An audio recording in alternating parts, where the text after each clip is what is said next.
Now let's go to what pastors and Alpha said. And now these people, they are part of the reason why people will buy even before they are supposed to buy. I'm not talking of Ogogo's case now. When Ogogo's case came up, one Alpha came out. He said he's selling Egbo. I said selling Egbo. So I now recorded that video. I kept it. I kept it because I know immediately they said stage 4. I know the guy was at his end already. I know. Medical doctors will tell you at that stage, go and prepare and get ready. I saw Mr. Akoni's video. Mr. Akoni that we helped sometimes ago too. He had cancer too. Cancer of the colon was what that man too had. And I know I saw him towards the end of life too. I was talking to him on video. And at that stage, before he left, I remember what I told his son. When that thing was happening, the son called me and said, Mommy Koyewa. I said, let me see him. He turned the video. I saw the dad. I now told him, I said, do you want the truth? I said, prepare your mind. Your daddy is already going. She said, Mommy. I said, yes, that's the truth. You've tried. Everybody has tried for your dad. He tried for himself too. He wanted to live. But as it is, with what I am saying, because as at then, his tummy has turned dark. Protruding, over dudu. And the man was very sleep. Utiwa rugon. Tummy wa dudu wa round. When your dad is about to go. Third day, by the time I wake up third day, I already saw his message. I now saw his message. Daddy Tilo. And I'm like, I know he was going already. I know he was gone. It's the sad reality of stage 4 cancer. People who have experienced it, that their family have experienced it, they can talk better about it. But because I have worked with such patients to their end of life, palliative care, normal funwo, making them comfortable at all times, showing them love, positioning them whereby ara oni ro won when it gets to that stage. You know, that's all. At that stage, doctors don't have any business with them anymore. And I remember Ogogo's daughter saying the doctors say they can't attend to him anymore. When they said doctors can't attend to him anymore, I know that was the end. But some people came out. Let me bring one of the video out. Now, please, I want you guys to listen to this pastor, what he was saying concerning the case. And this is how they go deceiving our people, because they know our people cannot think straight. They know our people are so religious. They know our people believe in faboos. They know our people, and unfortunately, Yoruba, Nollywood, and Hollywood, Yoruba, Nollywood, and English, Igbo Nollywood are part of the reason that mess up the system of our people in their brain. Come and hear waiting this pastor talk. They say somebody gets stage 4 cancer. This one they talk say, àwọn arosho magbale, no fe jẹran. Hell. Information, education is not a scam. You can go to school and be uneducated. All the information about this thing is online that you can read. And somebody is coming to tell you, whatever they call them, that they are the one. And some people are saying, are you guys okay? Listen.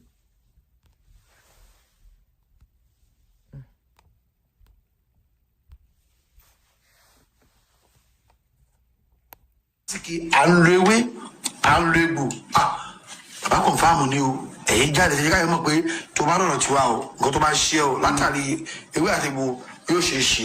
Bàbá àwọn tó ń jáde yìí ṣá tí ẹ lè gbà wọ́n gbọ́, ṣá lè tẹ̀lé wọn. Bàbá a máa gbà wọ́n gbọ́ o, ṣùgbọ́n ohun tó ń ṣe Ogogo àbí kí ẹ gbórúkọ ẹ̀. Taiwo Hassan Ogogo. Taiwo Hassan Ogogo ó kọjá ewé àti egbò. àwọn àgbàlagbà ló wà nídìí ọ̀rọ̀ ẹ̀. Hassan ló gbé. eré bẹ́ẹ̀jì èjìwó alápàtàrú ẹ̀jìwó ẹlẹ́kẹ̀rú ẹ̀pẹ̀ sẹ̀rú apàtàrú ọmọsẹ̀kú arábàrà jíwó arábẹ̀tẹ̀kú ará ẹlẹ́mẹsẹ̀kú arábàdì jí ẹlẹ́mẹsẹ̀kú ẹlẹ́mẹsẹ̀kú arábàrà ọmọsẹ̀kú bàbá ẹgbẹ́ olúwa wí pẹ́ ó kọjá ọ̀rọ̀ ewé àti egbò ọba sọmítì ewé kí wọ́n gbé egbò jáde kò sí kò ní ṣiṣẹ́ o. ta ló ṣẹ̀? kí wọ́n lọ bí àwọn àgbàlagbà. ta ló ṣẹ̀? àwọn àgbàlagbà ló wà nídìí ọ̀rọ̀ kílẹ̀ porúkọ ẹ̀. Taiwo Hassan Ogogo ọmọ kúlódò. ọmọ kúlódò àwọn àgbà ló wà ń bẹ̀. ibi tọ́rọ̀ ẹ̀dẹ̀ ti jẹ jáde ọ̀rọ̀ obìnrin ló ti ṣẹlẹ̀. kàkà kékú má jẹ sisi ni. wọ́n ti sọ̀rọ̀ ẹ̀ nígbà kan náà pé ọmọbìnrin kan ló ń bínú àwọn obìnrin kan ló ń sọ̀rọ̀ àwọn kan tiẹ̀ ní kíní kan bẹ́ sí kíní kan nù ní kó tó gbé ó tayọ́ ń pa náà lọ́hùn. bàbá ọ̀rọ̀ tó ń ṣẹlẹ̀ kí n ṣọ̀rọ̀ ọdún mẹ́wàá ó kàn lè wá jẹyọ sí ni o olúwa wí pé ọ̀rọ̀ obìnrin ni o ṣùgbọ́n kàkà kékú má jẹ sisi ni. a fi ṣàwádà lẹ́nu wọn lọ́hùn. ohun tó dẹ̀ lé ni ibi tá a bá ti rí ọ̀rọ̀ kàkà kíkú má jẹ́ sìsì a máa ń fi ṣàwádà ohun tó lé ni àfi kí wọ́n sa eré ẹ̀ kí wọn ò bá ṣe eré rẹ̀ kí ohun tí a ò fẹ́ kó má padà ṣẹlẹ̀. bàbá kí wàá ní abẹ́rẹ́ kẹ̀ aláwọn àgbà ló wà nídìí ẹ̀ àwọn bàgàkú arábàtẹ́kù àwọn ẹjibú ẹlẹ́ẹ̀kọ́ àmàṣẹ́tẹ̀rú ẹgbẹ́ àmọ́ bà gìjàgìjà lórí òrùlé olórùlé ẹni tó lòrùlé pátá ló wà láwọn bẹ́ẹ̀ o. ó lọ́rọ̀ Ogogo ẹni tẹ́ dárúkọ èyí Taiwo àbíkílẹ̀ Taiwo Hassan àwọn àgbà ló wà nídìí ọ̀rọ̀ ṣé kí n má pàrọ̀ fún yín gbogbo ibi tẹ́ ẹ bá ti mú wá ẹ jẹ́ ká jọ kún fún àdúrà wọ́n ti pín ẹran wọ́n ti pín gbogbo ẹ̀. bàbá màmá parọ́ fún yín ni àfi ká gbàdúrà. so àdúrà lọ́nà àbáyọ. ewé àti egbò máa ṣiṣẹ́ ṣùgbọ́n kọ́kọ́ lọ tètè lọ mójútó ọ̀rọ̀ àwọn àgbàlagbà láì jẹ́ pé wọ́n kọ́kọ́ mójútó bí ó yẹ kí wọ́n mójútó ewé àti egbò máa fèlì ni ó dẹ̀ ṣe ń fèlì lọ́wọ́lọ́wọ́ bí. bó ṣe ń lò ó. gbogbo tí wọ́n dé fún kò ṣiṣẹ́. Today it is on the what? 20 kílẹ̀ ni. tọ́ọ̀dù kọ́lẹ̀ ni. 22 lè ní. Today it is on the 22 of August 2026. Ní dédé aago mẹ́sàn-án alẹ́ ni mo sọ̀rọ̀ yìí. Olúwa wí pé dandan tí wọ́n ń dẹ́kun kò ṣiṣẹ́. Tó bá dàbí pé ó ṣiṣẹ́ lé ní tó bá tún dọ̀la ó tún máa nǹkan tó tún fẹ́ ṣe ó tún máa bẹ̀rẹ̀ sí rú. bàbá kí á ní ọ̀nà àbáyọ sọ̀rọ̀ Ogogo. ọ̀nà àbáyọ sí ọ̀rọ̀ Ogogo tí wọn ò bá fẹ́ yẹ kó lọ wọ́n máa lọ tètè lọ sa eré ọ̀rọ̀ àwọn àgbàlagbà. àwọn àgbàlagbà. ẹ jẹ́ kí wọ́n sa eré àgbà o. ìtọ́ba bá sá síwájú ó sì máa padà bá àgbà. ẹ jésù olóòtú tọ́wá yẹ kiri tí wọ́n bá sa eré síwájú wọn bá àgbà. àwọn tọ́lọ́run fi lé ayé lé lọ́wọ́ nìyẹn. àwọn ìyá mi. àwọn ìyá mi ọ̀pàkẹ́ ọ̀làkẹ́ alágógódé ajẹfun ajẹdù ọmọ àtúnjò òru ẹni. ìbáyé o. àwọn tàbá sáré. àwọn arúgbó aṣọ tí ìbáyé olúwa. ìbáyé o. elémẹkẹwé mẹjẹwé fẹrù abátá wẹlẹ jèrú bí o tó ṣẹyìn o bí wàá máa wọn tó. ẹ̀yin náà ṣèbà wọn. àwọn tó bá parọ́ fún wọn. èmi náà tí ṣèbà wọ́n lérò pé pásọ̀ wọn ní agbára pásọ̀ wọn ò lágbára o pásọ̀ wọn ní bí wọ́n ṣe lọ ń ṣe lẹ́yìn o kí wọ́n wí. àwọn mumi nínú ọpọlọ ọmọ aláìgbọràn. àwọn ni mò ń sọ pa. bàbá kàn sí bàbá kan fáwọn tó yà bàbá àti sáré síwájú àti sá sẹ́yìn bàbá kan fáwọn kẹ́hìn náà tẹ̀lé bá kàn sáwọn àgbàlagbà tí wọ́n ṣọkùnrin pẹ̀lẹ́pẹ̀lẹ́ kó lè rí ilé ayé gbé sọ́nà wà sá níbí. tí wọ́n bá sáré àgbà táwọn àgbà bá gbọ́ tó bá kí àwọn àgbà pẹ̀lẹ́ táwọn àgbà bá gbọ́ mo fi Ọlọ́run bú rẹ̀ ó máa lo ilé ayé ẹ̀ ẹlẹ́mìí gúngùn ní Ogogo náà. kò yan kúrú wá sáyé. kò yan ẹ̀mí kúkúrú wá sáyé. wọ́n tẹ̀lé mẹ́tàlá ni àwọn bí ebi mélòó ló lọ náà bí a bẹ sàn ló lọ. Ogogo tó wà nílẹ̀ yìí gan ẹlẹ́mìí gúngùn ni. ṣùgbọ́n ìjà obìnrin ni ó ń ṣẹlẹ̀ o.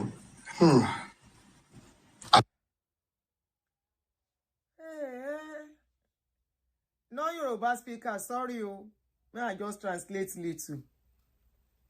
Then go meet this man, this pastor. Say, this actor we sick.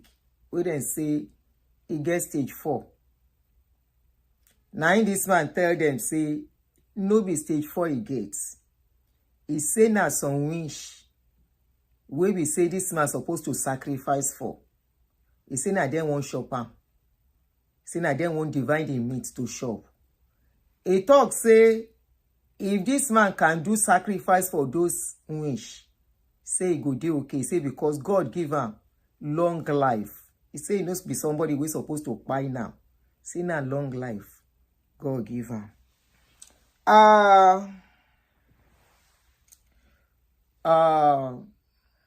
He can't speak some tongue. Aketepe erebe, akati abarabi, arabarebe ti erebe. Now, this is a challenge. I will throw it as a challenge to Nigeria movie makers, Yoruba movie makers, and English movie makers, the Nollywood and the Yoruba wood. Ibi tesin wade,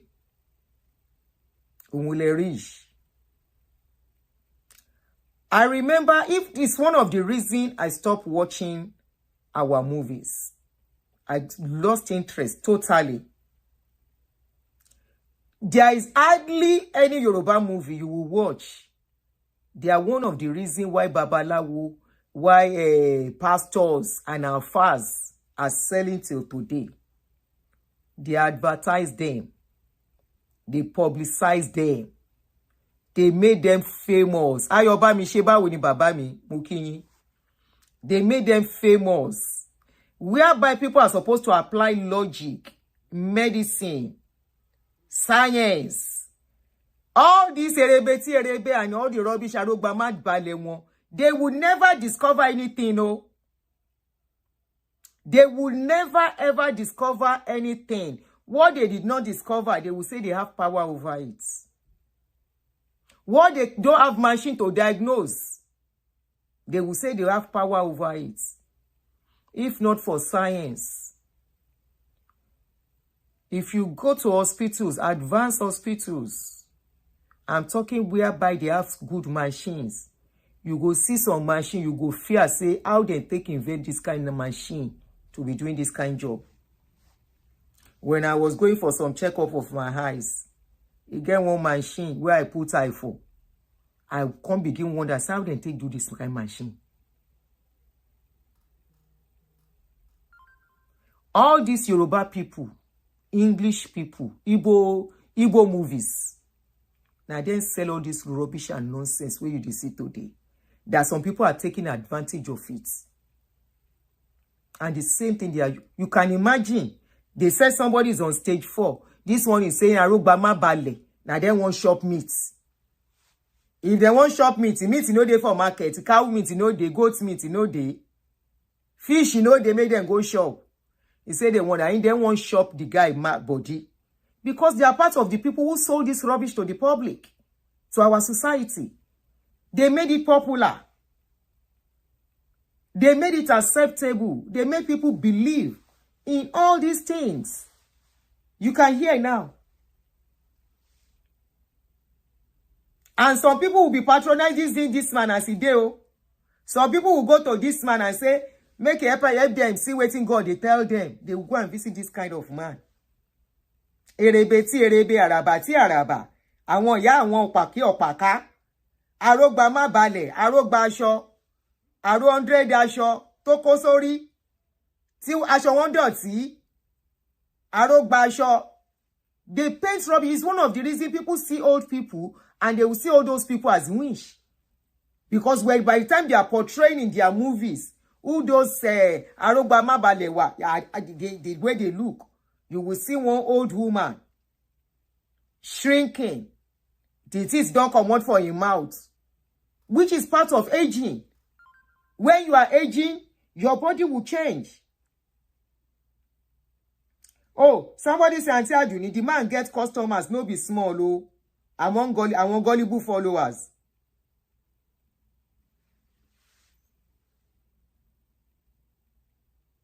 Some people go and be patronizing him. And one Arogba Bale. The Arogba Bale, they don't have they don't have a machine. Well, they can't invent machine in our society. All the Arogba Bale, they have never used their power to do anything good. Their own power is to eat and drink in red. Can you imagine? So this is a challenge to Yoruba movie makers. Igbo movie makers. I was looking at you, Ledoche. At this stage of life, make you Ledoche, they do movie. Make it, they call the movie Bury Me Again. I was like, what type of rubbish topic is this? Title is this one? Positive. They will create movie. They will do movie that people will be watching and be scared. That anything that happens to them, they will be thinking how to look for one babalawo, how to look for one prophet, how to look for one afa, instead of applying medical to what is going on, to nip it on time before it gets worse. I will become Sinwadi as a people. And some people under the comment section of this video, I was hearing, Otoni, Inikan, Arogba Mabele, wọ́n ẹ̀yẹn tí rí nǹkan tó ń pè láyé ni. Ó ṣe jẹ́ páyé tó ń ṣe ẹ̀yìn ayé burúkú ni wọ́n. Ayé òfòwò ló ń ṣe yín. Some people, instead of taking responsibility for their failures in life and their carelessness, wọ́n láwọn ayé kan ló ń ṣe àwọn. One ayé is somewhere chasing them up and down. It's what you believe. And the more you believe in it, the more you are messing your life up. The more somebody is taking advantage of your ignorance, the more somebody is eating out of your ignorance. Yes. Torí òpònú náà ṣe dá ẹni tó lọ́pọlọ. Ṣé bẹ́ẹ̀ ponu ni? If you are not ponu, somebody will not see somewhere and say àpàkí ọ̀làkí, àyàkí, òkòkòkò kíní kan, aróṣọ má gbalẹ̀, arógba aṣọ ṣe kíní kan. You say that they don't want to shop figini. And people will clap for this kind of man. People will believe this kind of person looking like a meant fellow.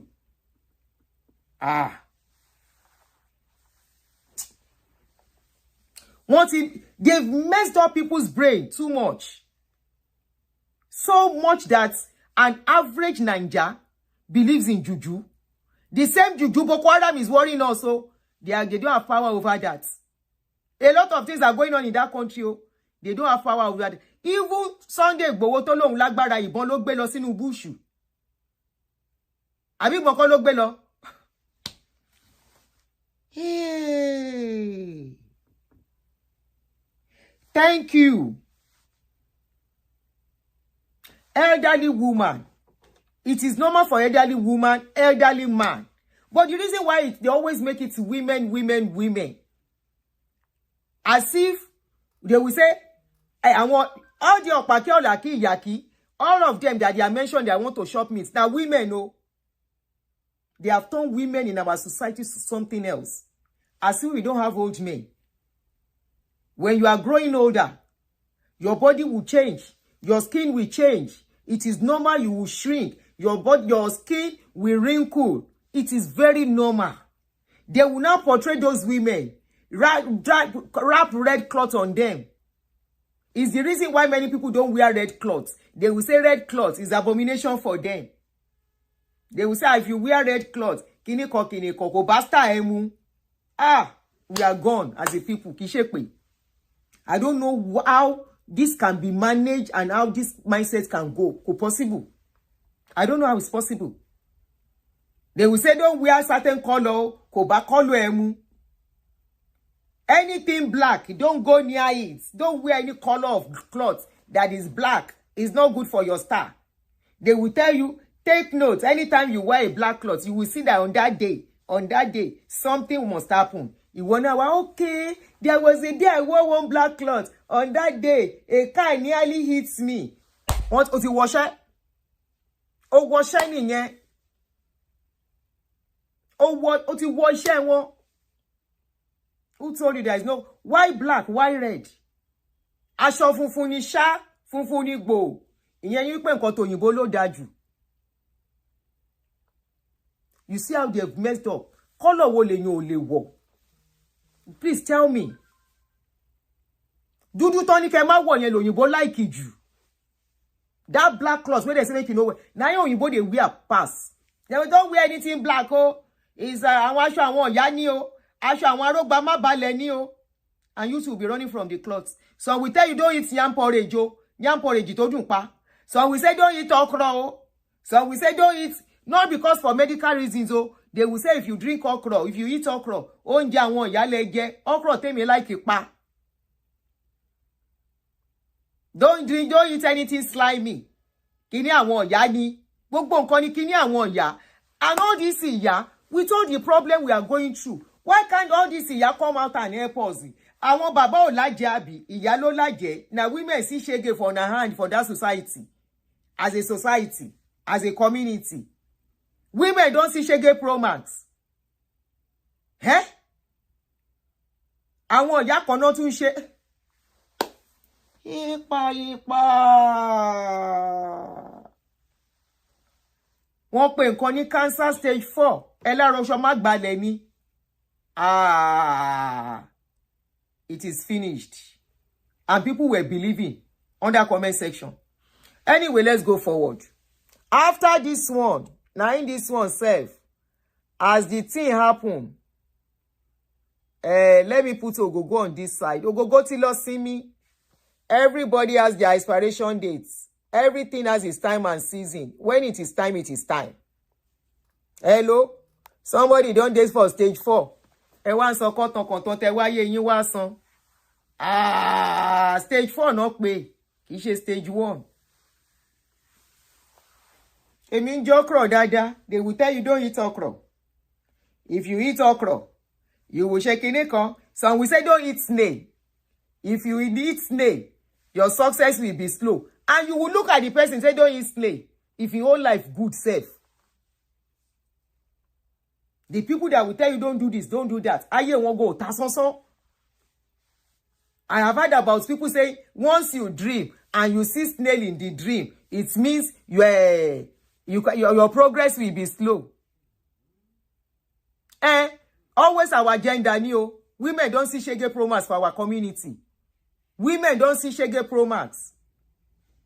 Now, look at this update now. Jerry Eze, warn your people. Jerry Eze, warn your people. Warn them. Wahala go sit. Now then go they look for the wahala by for you. Trouble sleep, yanga go wake am. Is your case waiting in the fine palava? In the fine palava, he go get you. Somebody say yes, my mama stop eating. Your mama stop eating okra.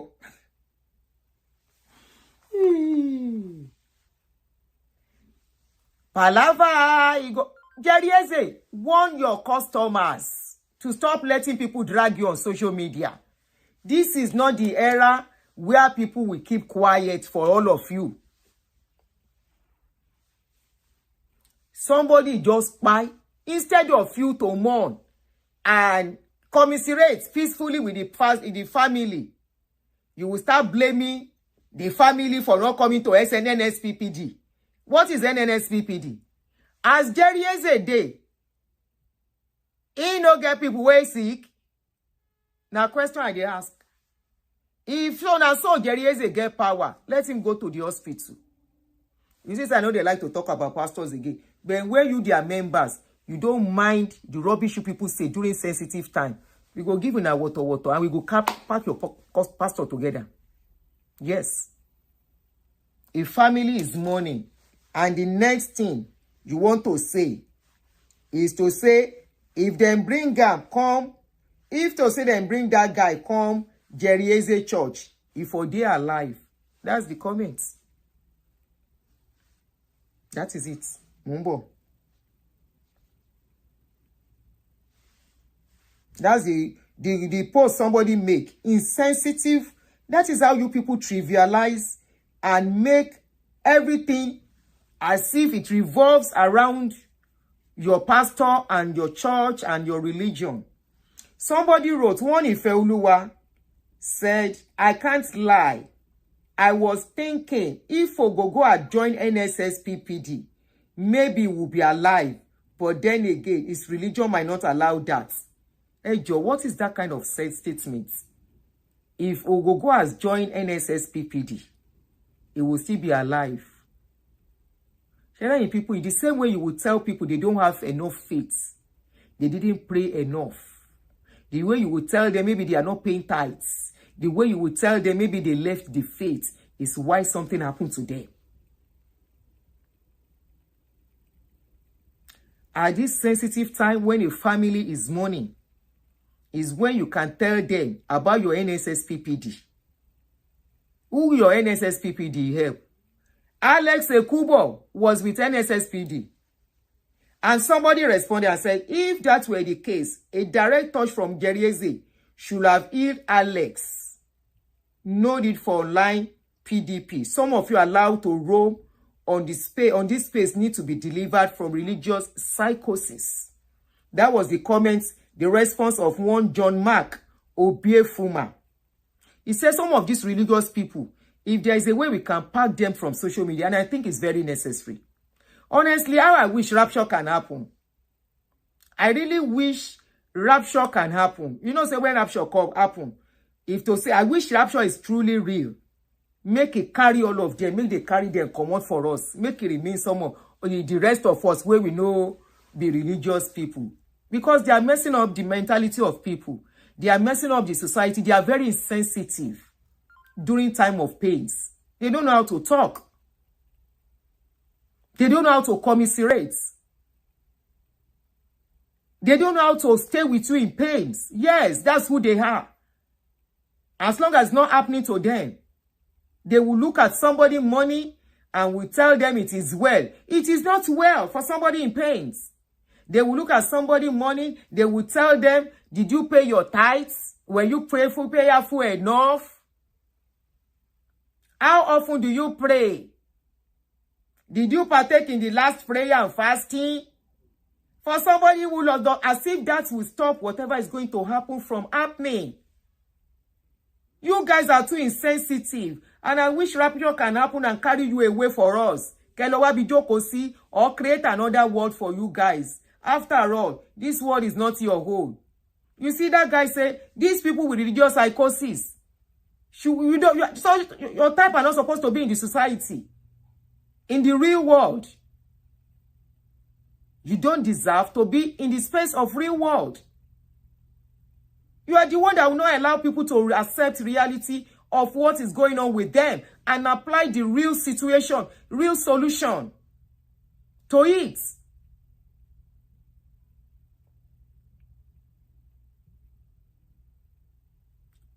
Altar of fire, Alex Ekubo was close to your pastor now. Shebi, this is Alex Ekubo and Gerieze here. Is this not Alex Ekubo? Mumbo. She Gerieze no say something they do Alex for this picture. Shebo Mure, he no. I've always said it. I don't like talking about pastors anymore because there's nothing to talk about. But when you come with such insensitive comments, don't you know what death is? Have you never experienced losing somebody? If now so Gerieze get power, a lot of people are in the hospital, they don't have money to pay hospital bill. You should go there. Kolo sibe. You should go to that place. Kolo sheyili ne ni be. It's as simple as ABC. And then why you guys will come with very, very insensitive comments. Insensitive something on social media. If he had gone to NSSPD, he would be alive. Stage 4. Stage 4. Showing you. Stage 4. Aren't you guys educated? Okay, let's read something about this stage 4 thing. End of life, we need stage 4. Kilon Sheyi. If you have not seen somebody who is going through it, maybe you will know. But ask people who are in the field. People came out to explain to you. And that was why when Blessing CEO came out, many of us were like, Shori Blessing CEO Buru. And one of the reasons I came out for her because I have worked with such people before. I know what the family go through. Not even the person. Anything can share. It's not that person in stage 4. It's the family. What the family taking care of that person go through. How they wish, how they watch their family waste off. The pains, the trauma for them. And you were bought as Blessing Siona came out, claiming stage 4. That was why I came out for her. What stage 4? You can't have stage 1 and even come out and be talking this way. Talk less of stage 2, stage 3, stage 4. And so the likes of Daddy Freeze, better, was like, she's my friend. We can never tell. She might be going through that. Daddy Freezy. Daddy Freezy. Abba. With all this, your Oyinbo, Blessing can come and carry you go. You disappoint me. Now, let's read stage 4.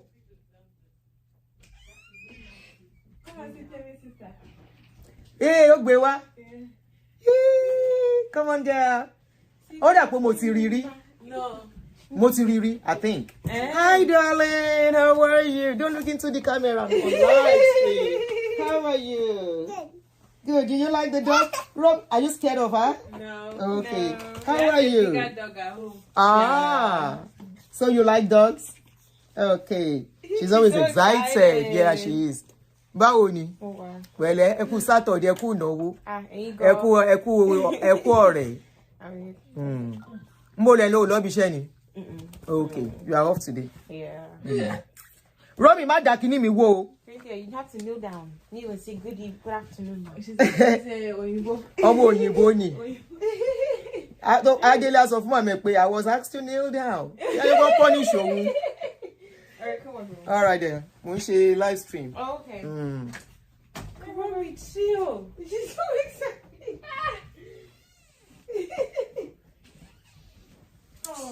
Ẹ má bínú. So let's look at stage 4. Kini.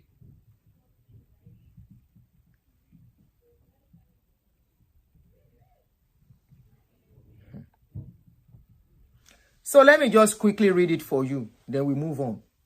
Stage 4 cancer, also called metastatic or advanced cancer, means the disease has spread from its original site to distant organs or other parts of the body. While it is rarely considered curable, one very rare, can't only cure. Very rare.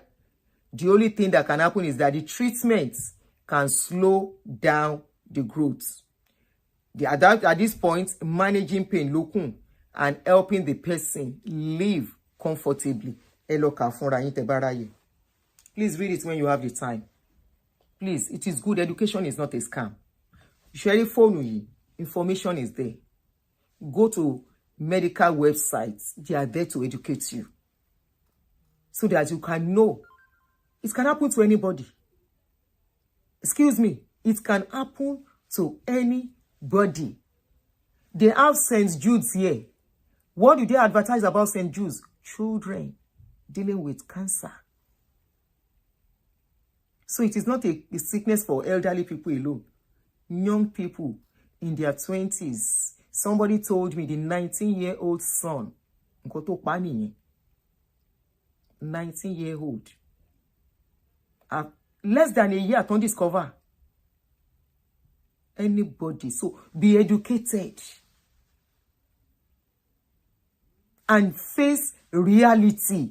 Stop saying Jesus forbid. I reject it in Jesus' name. It's all a lie. Oh, reject it from now till tomorrow. It's the reason we lost a friend too here.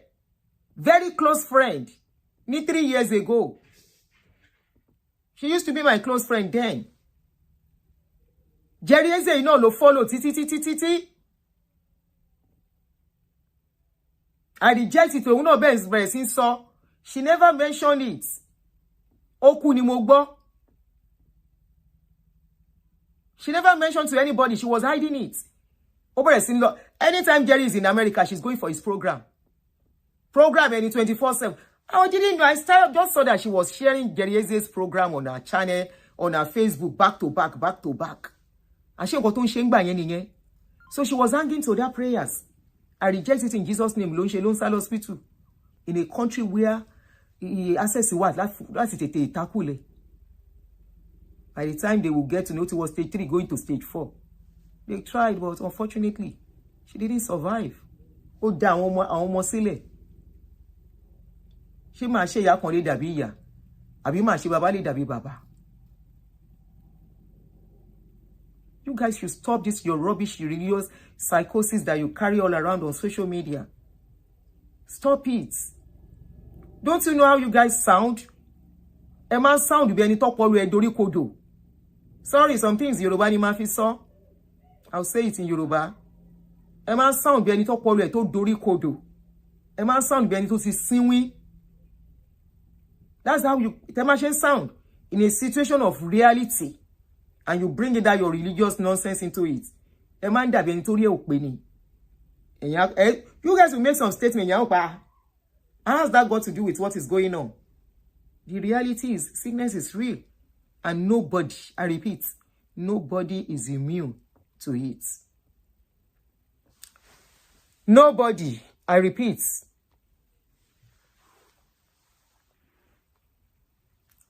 Ogogo has played his own parts. He has lived his life. He has done what he needed to do. He has disembarked. He has said bye-bye to the world.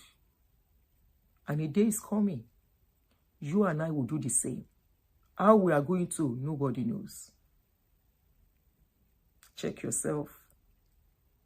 Kotaba sheleni oro itonilola in whatever you are doing. May the soul of Ogogo rest in peace. Please take care of yourself. Go for checkup on time if you notice anything. I shared an experience with you recently. I started feeling somehow 2-3 years ago, but I thought it was because I was working hard. I slowed down. I didn't go to the hospital because Mufi Wekwe, maybe I was working too hard. Of course, I've been working too hard. I won't lie. And I said, and that was when I started talking that it's time to slow down. And I slowed down. Then suddenly, I just woke up one day and everything changed. Everything changed. Please, when you notice anything, go to the hospital on time. Go to the hospital. I still have the opportunity to go to the hospital. I've gone to the hospital. I'm taking treatment and management. But if I just carried on like that, or probably, in fact, there was somebody that I was close to me that I told, I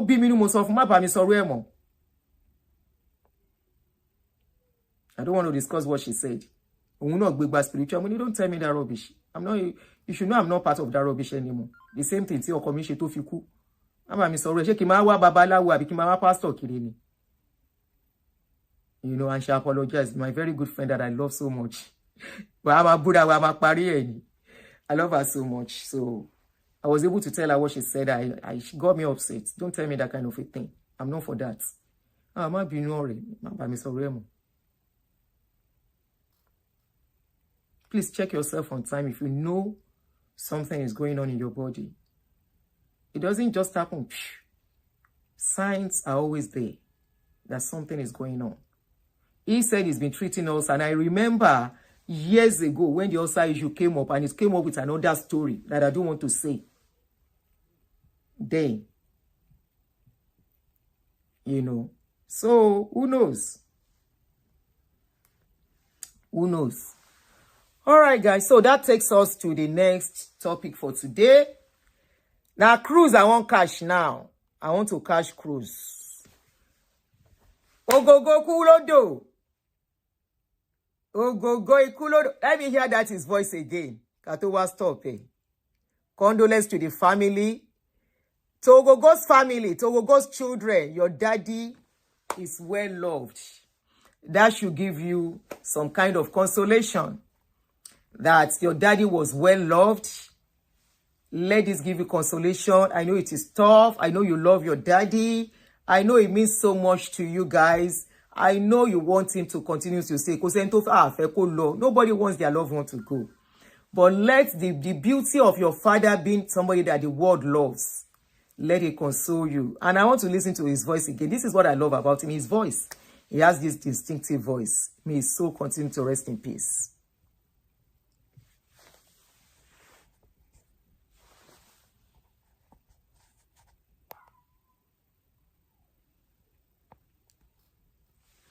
What type of CA did he have?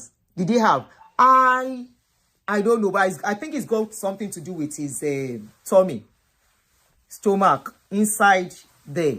He said it's ulcer, so definitely it must have affected, So I don't know much about it.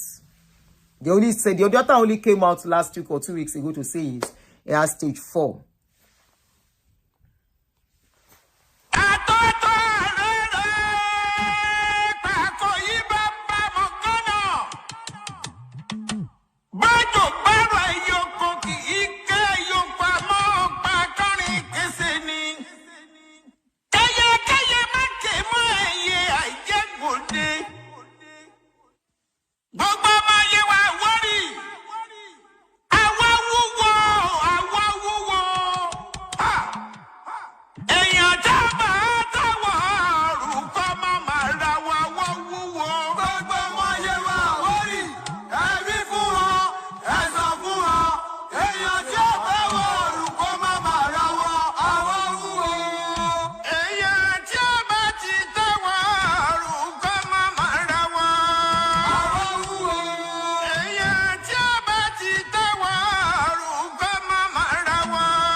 Rest in peace, and may the family be comforted.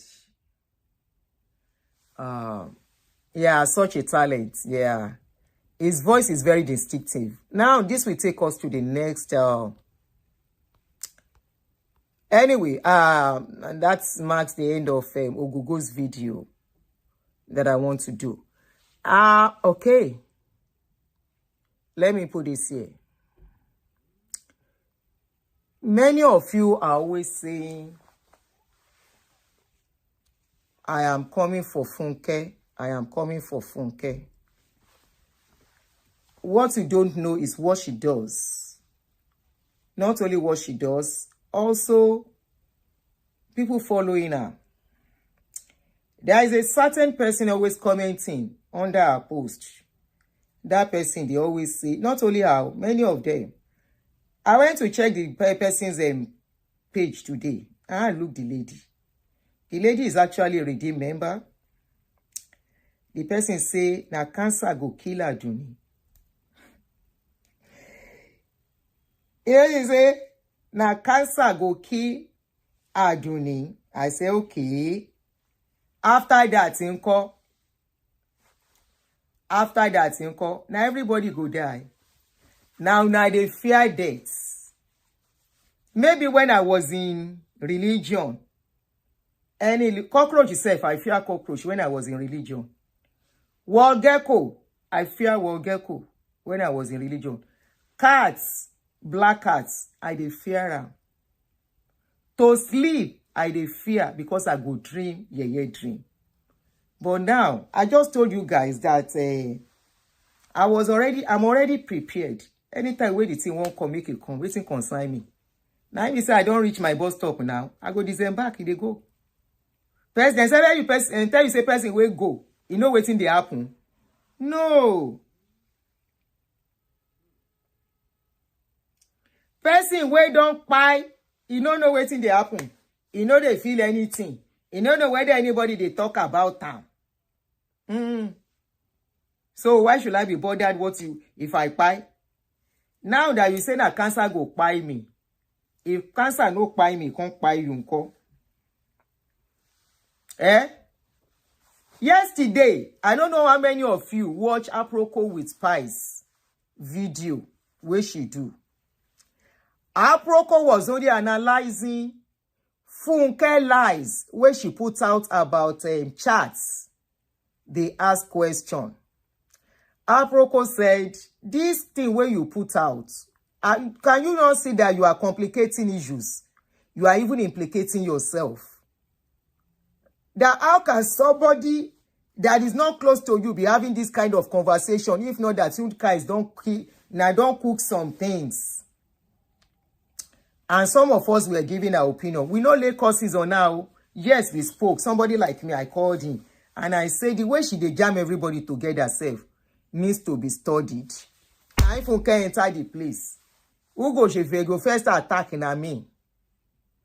You see this thing where I put debunking Aduni's lies about Femi Jimo. That video where the audio where she play. Now Richard they play audio. Now Aduni she go do show for. And I've told you recently we discover say now she be mental rights. If you need to see the lay causes where that mental rights they always lay on me. You want to wonder wetin I do. Other than say, I no do again. Immediately I say I no do again. Now she go carry, made them do video for me. All of them begin call me Alabosi. And I say I don't have business with other people. She is the genesis of everything that she I go hold on to. She pushed me yesterday. Which day where they tell me I say make I leave her mama. I don't know when I carry her mama join matter yesterday. I was so upset. That yesterday. Atoni Suruni Funke. This lady. I even see say you don't dey beg people. She dey send a video to people's inbox to go and watch. Again, if you see the command in Mon Paro. See am. Now be this. May I read down for here? I go read the thing where they there for here. I dey come. She sent a video to that person. That person say, what is this? Now he say, MFM on Funke Ashekun moment of truth about mountain of fire. Click it on YouTube. Now the person say, for what exactly? In I know they tire. Waiting concern me concern Funke. Orishirishi. I tún send the kini sinu inbox ini. The expression is out of the world though. A Funky show. Come and see how she vibrate yesterday. You need to watch. They don't report a Procop channel, oh. They reported her channel yesterday. Come and see how she vibrate that yesterday. She vibrate. We give her water. Aja to wọlé lọ bẹ́kùn ni. Wàláì kò lè farare lọ lọ́rọ̀ ẹ. Ṣó farare lọ lánàá. Everybody pounced on her on that channel yesterday. Everybody. Now I tell her, say Funke, Oni got isha. How many times have we ever come to your channel to either comment or even calling?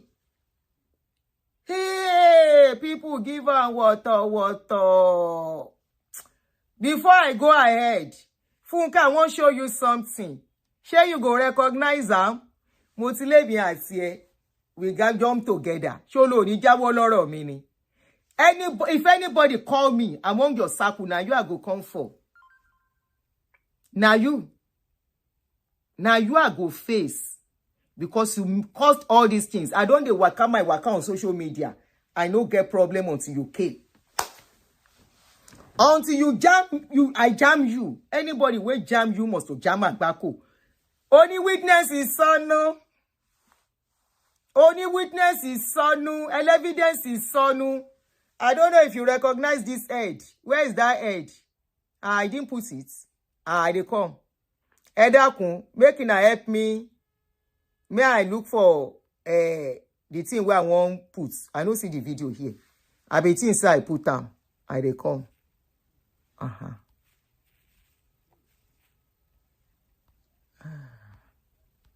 Solo ni get mini, iwogun o ni gbadun. Walai. Funke, do you recognize this sponsor? This sponsor that cannot call you and hold you in place. Let's listen.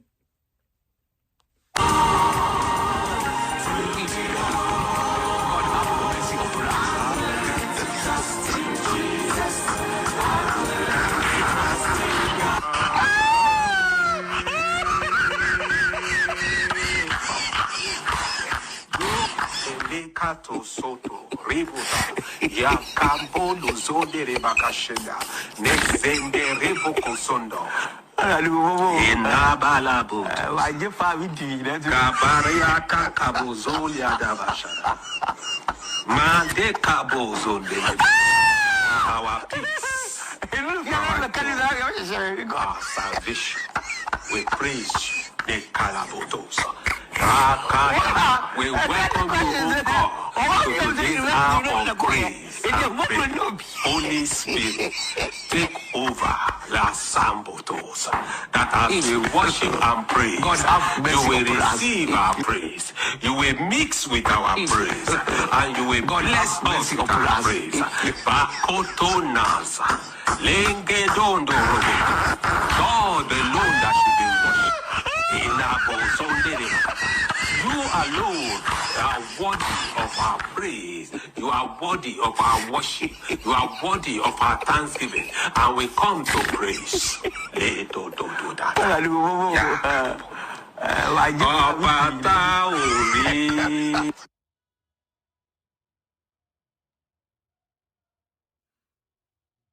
Ṣódámọ̀ tó bá rí Fúnkẹ́.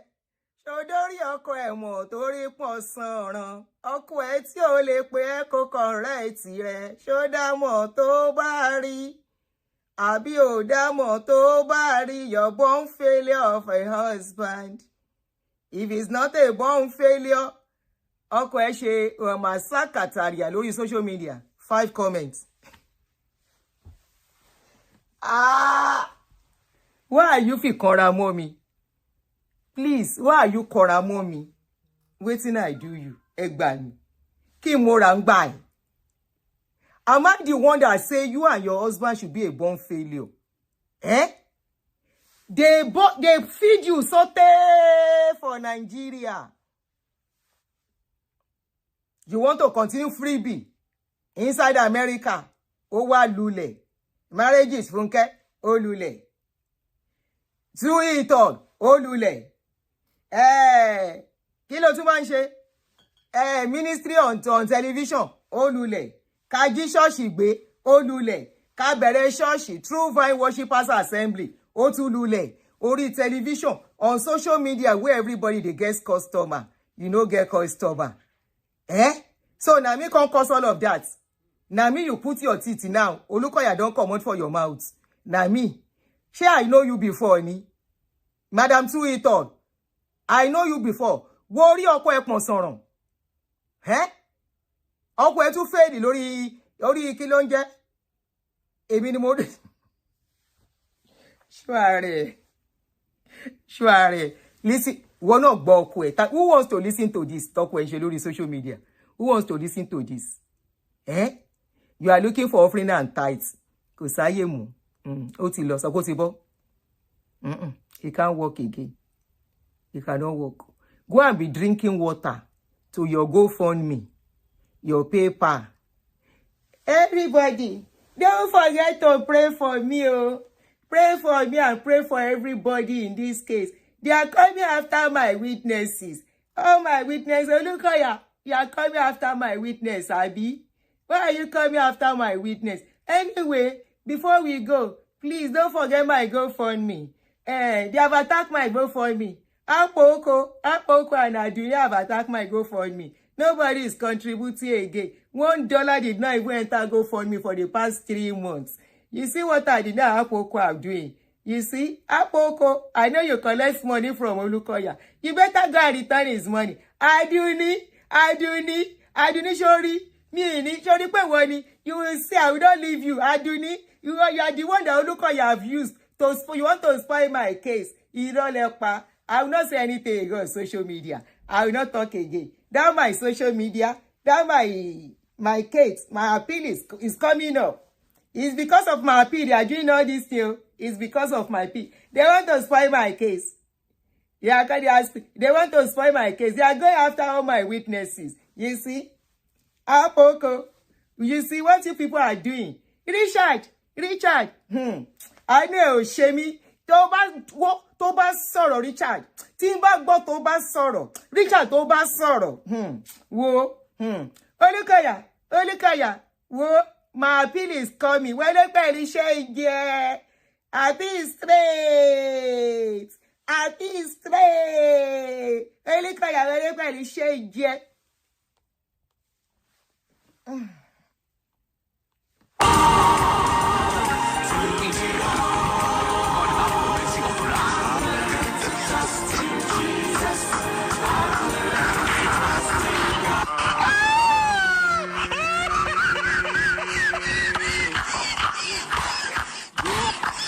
Kato soto ributa ya kambo luzonde rebakashenda nexende reboko sondo inabalabu kabaria kakabuzoli adabashara mande kabuzonde our peace our salvation we praise you the kalabotosa. We welcome you, O God, to today's hour of praise and prayer. Holy Spirit, take over La Sambotos. That as we worship and praise, you will receive our praise. You will mix with our praise. And you will bless us with our praise. Bakoto Nasa. Lenge Dondo Robo. God alone that should be worshipped.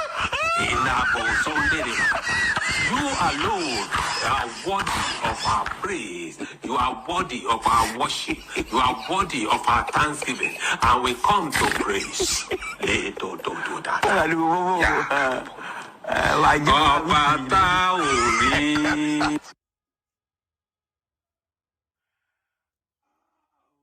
Holy Popo.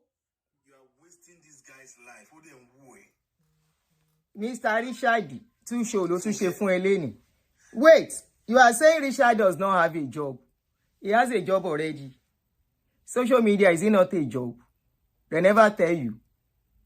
Don't people pay tax doing social media? If Richard know what they do, he has a gold mine in his hand. I've told him. You are saying Richard is using you to do content. Waiting you take do content. No be Olukoya, you take do content for 6 good years. Richard never do 2 months. Let Richard do 3 years out of your life. Richard, you have a job. Don't let anybody ridicule what you are doing. Now, Nigerian society know they appreciate something. When people wake up, they dress up. They turn their camera on here in America. And they start talking. They will engage people 8 hours, 9 hours.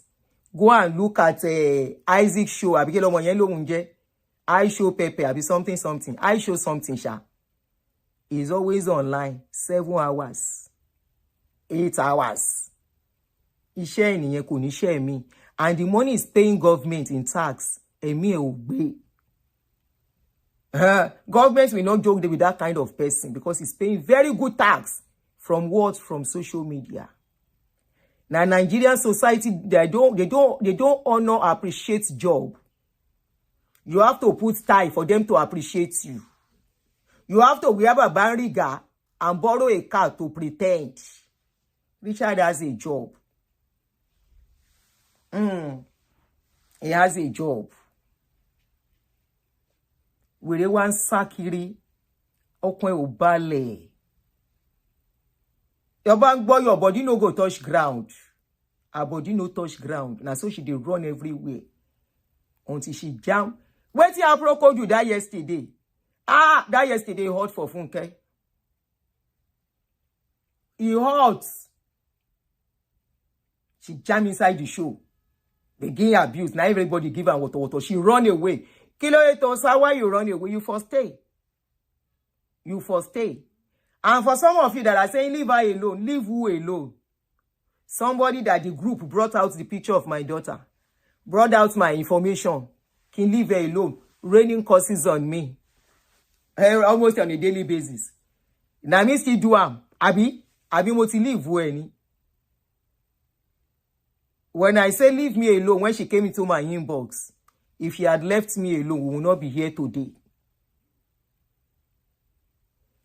The fire where she they put, where she born, Now the fire go burn last into ashes. This is what they say.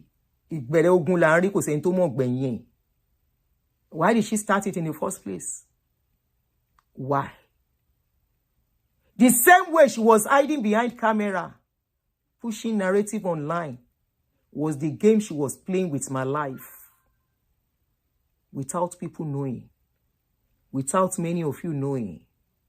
She will come to my channel while she's hating me with passion. And the is not using her platform. And she has a big platform, the big platform I built on my own, without fighting, without laying curses on people. I did my platform. People were enjoying me. That was why they started following me, subscribing. Even me, I'm amazed. A day, about 2 or 3 people on YouTube don't call me and say, Aduni, how did you do your YouTube? Money, how? People are watching you. I say, hey, kilo shele. They say, even we that you met online, that we have times 4 of your subscriber, we don't have the kind of views you have. Èmi kọ́ Ọlọ́run ni, èmi kọ́ Ọlọ́run ló ní kó rí bẹ́ẹ̀, ló ní kóhùn mi máa dùn létí aráyé. Kí n tèmi. Orí mo mú wáre, orí owó ni, orí mo mú wáyé, orí ọlá ni. Àgbàrá mi kò sẹ́ni tó mọ díẹ̀. Ìdí òkun kò ṣe rí, kò sẹ́ni tó mọ díẹ̀ sẹ́. Orí mi tètè já fún mi o. Ẹlẹ́dàá mi kéèké, wá gbé mi níjà o. Suku suku sabadibo. Suku suku sabadibo. Sele sele sele mama.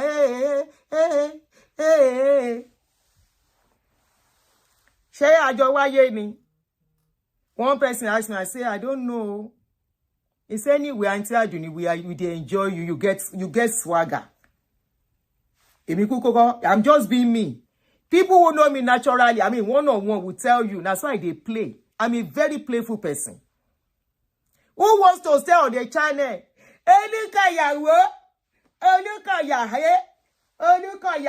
Every day. Obsession. Fatal obsession. Deadly obsession. Dangerous obsession. Ohun ló ní, Olúkọ̀yà. Olúkọ̀yà Olúkọ̀yà o, lójoojúmọ́. Who wants to be doing that all every day?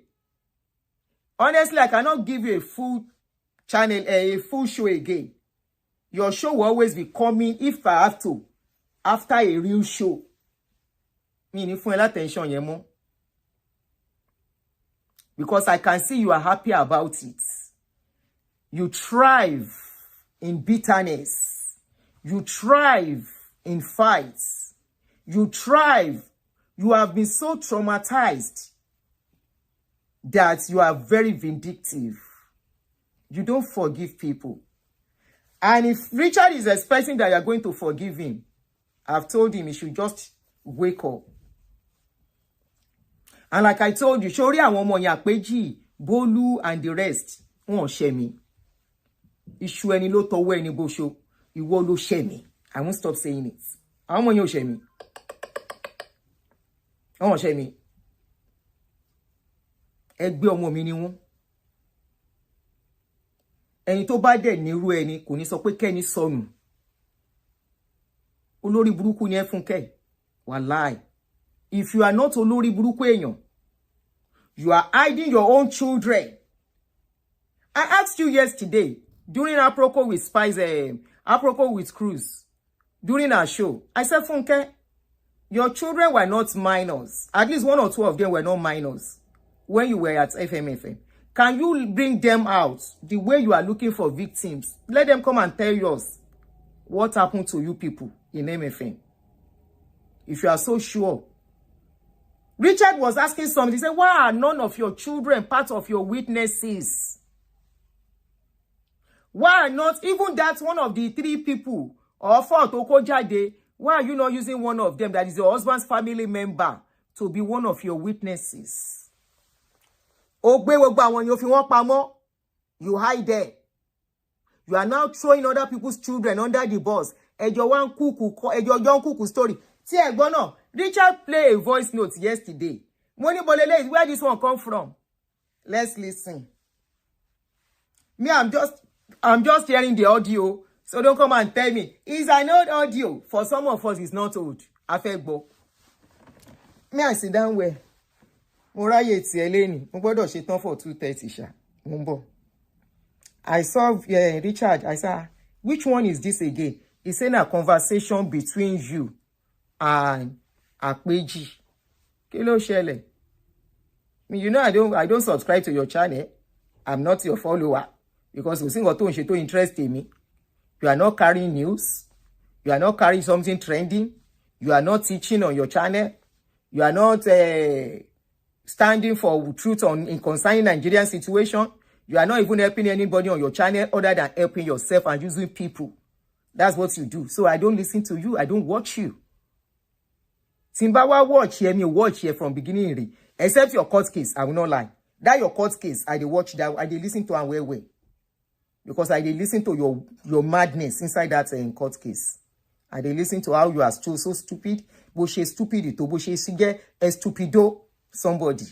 I dey listen to that one. Now, come and listen to this conversation. But before then, let us listen to True It all over again.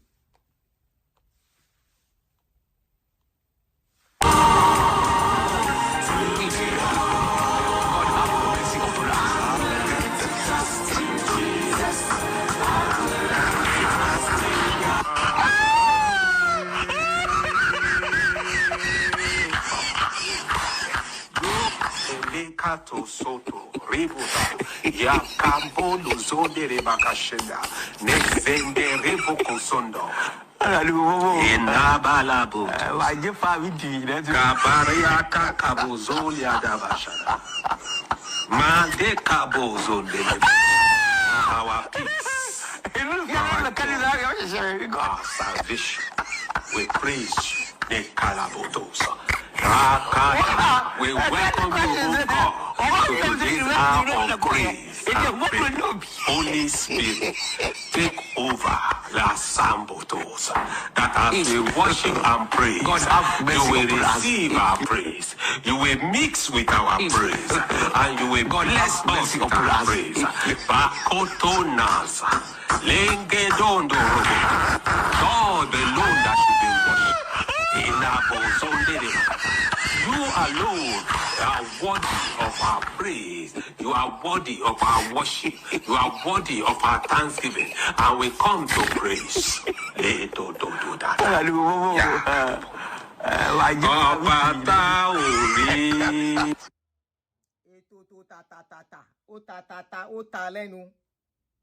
Mo ń bọ̀ o, mi ò tí ì dé. Olúwèké mi, báwo ni bàbá mi mú rí ẹ?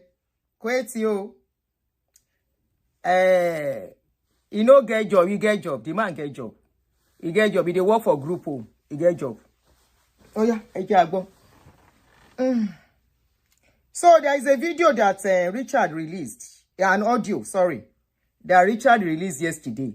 Maybe you are like me, where I never hear that audio before. Make I play am. Good evening from here. It's 11:57. Inside this audio, na Funke dey talk. He dey address one of our customer. Make una listen. Now really, Richard released the audio on social media. Then say the audio na last year the thing happen. But me, I just dey hear. I don't hear, but I never hear the audio. I hear the thing, but I don't hear them in details. Make here. Is this Mr. Ashekun? Ta ló sọ pé Mr. Ashekun? You know, I don't know. Person wey get head know himself.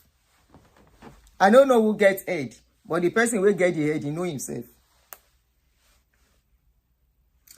Shebi they brought out the picture of my daughter. Abi I no tell you nani.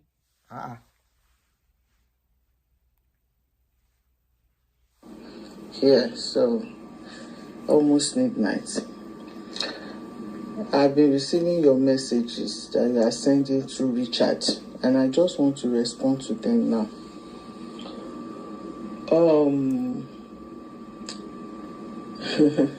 I don't even know where to start. Firstly, I would like to speak in English for record purposes. Yeah, because I'm even having trust issues. That was okay. Auntie Aduni, whose head is this? Abi be calabash. A person will get head, know himself, sha. Association. Sabi will get. God bless you. It's a person will get head. It's Sabi himself, and the owner of the person will get head is Sabi. If he head is in there, leave head alone. Anyone from MFM as at now, so I had to take care of my own end. I got to know you through the defamatory videos Olukoya was paying you millions to do against my family. I never met you in person. Till now that I'm speaking, I've never met you except through your videos. You were collecting thousands of dollars from Olukoya just because you lied against my family, calling my husband a rapist, even going as far as giving the names and the addresses of people my husband raped in the youth church. Are they lying against him? And a question, no. If you can believe what they say about Olukoya, I can believe what they say about your own too. So your husband said they do. He said they drink, give people something to drink, he do them. Somebody said the head belongs to Olayinka. See the head. Person will get head know himself, and the owner of the head know. Somebody said the head belongs to the head boy. Correct. Head boy Loni. Olayinka na head boy get the head. It was a lie. You even gave the name of the man that slept with me too as extramarital affairs, which is a lie. Okay. And on your own, years later, you came to apologize to the whole world. I mean, in the presence of the whole world, you apologized to my family and confirmed that Olukoya sent you and he was paying you for the defamation. And as a Christian, as we were taught in the Bible, I forgave your apology. My husband forgave you. He said,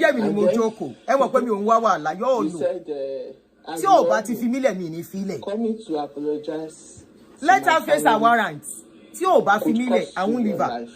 By Olukoya, so I helped you out of the country. Normally, I don't owe you anything, Akpechi. But as a child of God, as a mother, I fought for you. And I said, okay, I will sponsor. If you are a mother, you won't be here today. If you are a mother, everyone connected to you will not be in trouble. I am still maintaining. You heard what Femi said about me. Ogbo nkan tí Femi sọ. Most of the people you put in trouble, Femi, Agimisogbe, Samuel, Bawura, Richard, when you are putting them inside trouble.